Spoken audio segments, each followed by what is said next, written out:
After 4 years as general manager, Nico Harrison was finally fired from the Dallas Mavericks.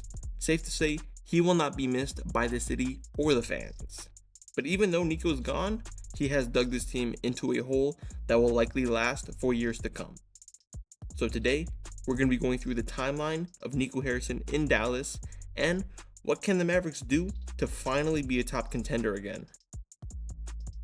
Now, bringing the story all the way to the beginning, Nico Harrison was hired on June 28, 2021 as general manager of the Dallas Mavericks, and his first major decision came just a little over a month after being hired, and that was signing Luka Doncic to a 5-year, $207 million rookie supermax contract, committing to Luka long-term, or so we thought.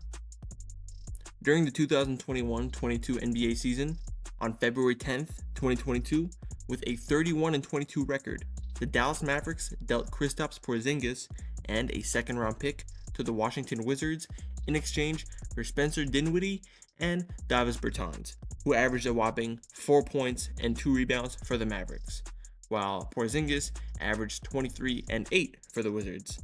Despite this lackluster trade, the Mavericks did actually go on to finish the season with a 21 and 8 record after the Porzingis trade, securing the 4th seed and a matchup against the Utah Jazz in round 1. Now, unfortunately for Dallas, Luka Doncic got hurt one game before the playoffs, and it seemed like the Mavericks had the season stolen from them, as they had a great regular season, and their superstar gets hurt right before the playoffs begin. However, what they didn't expect was for the breakout play of Jalen Brunson. After a Game 1 loss, where Brunson did post up 24 points, he exploded in Game 2 for 41 points and winning the game, proving that the Mavericks maybe did have a chance in the series.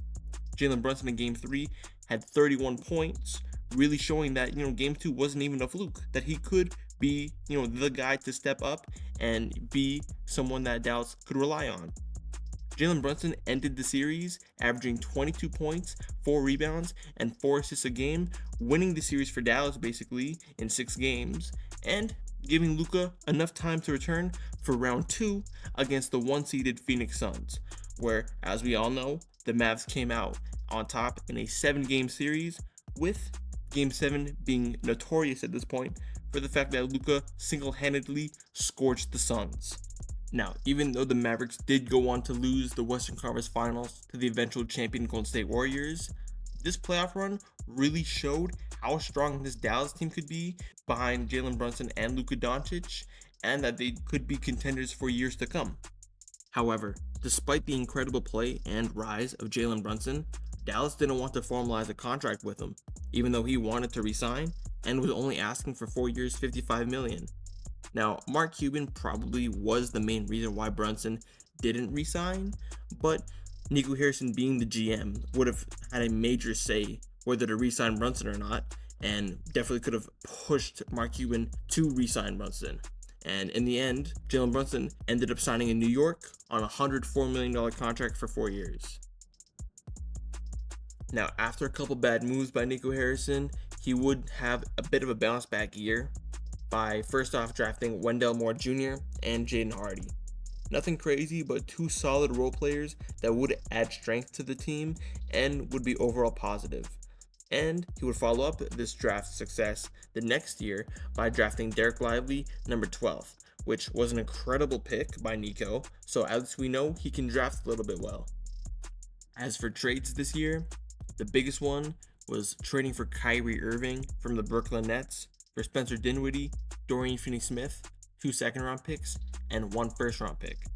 And sure, while it seemed bad at the time for Dallas, as they missed the playoffs, looking back on this trade, there's no doubt that this trade was overwhelmingly positive for the Mavericks.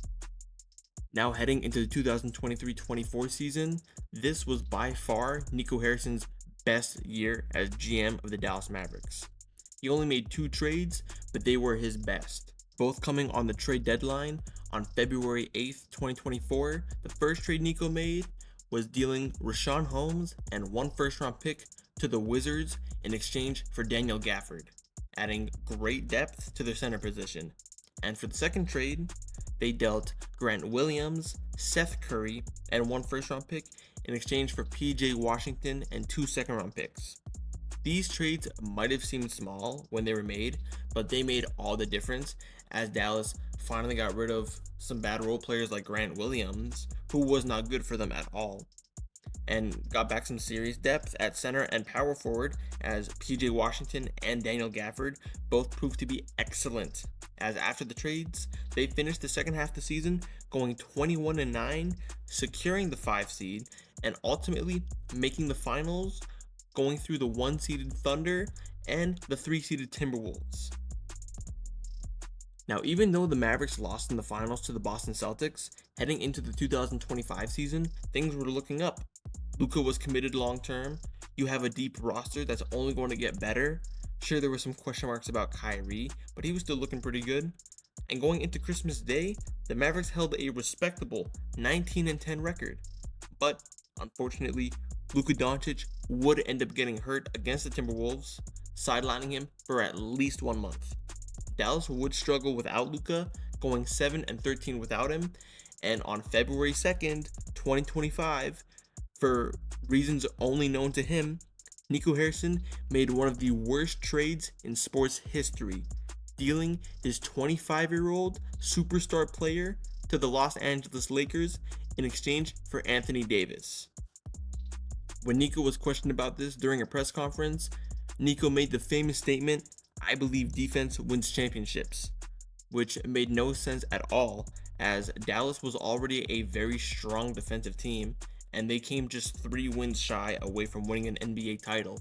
And Nico traded Luka just because he didn't like how Luka wasn't really in the best shape and was a little bit injury prone. But then he went for the most injury prone player in the league in Anthony Davis, who would get injured literally 3 quarters into his first game as a Maverick. I don't know how Nico didn't get that impression from a guy literally nicknamed Street Clothes. Now, since Nico made this trade, things have been going terrible for the Mavericks, as they can't seem to be competitive.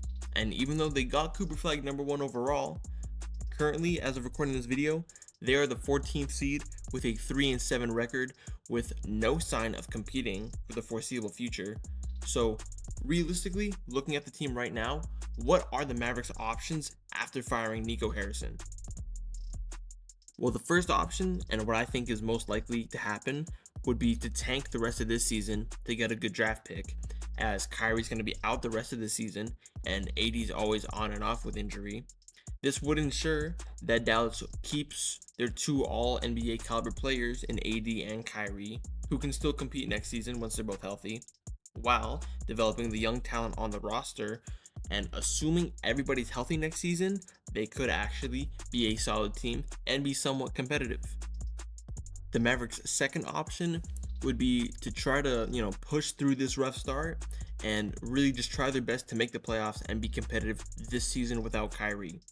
But this would rely heavily on Anthony Davis being available throughout the season and playing at a very high level, and Cooper Flag developing quicker than we expected to actually give the Mavs a chance at a playoff spot.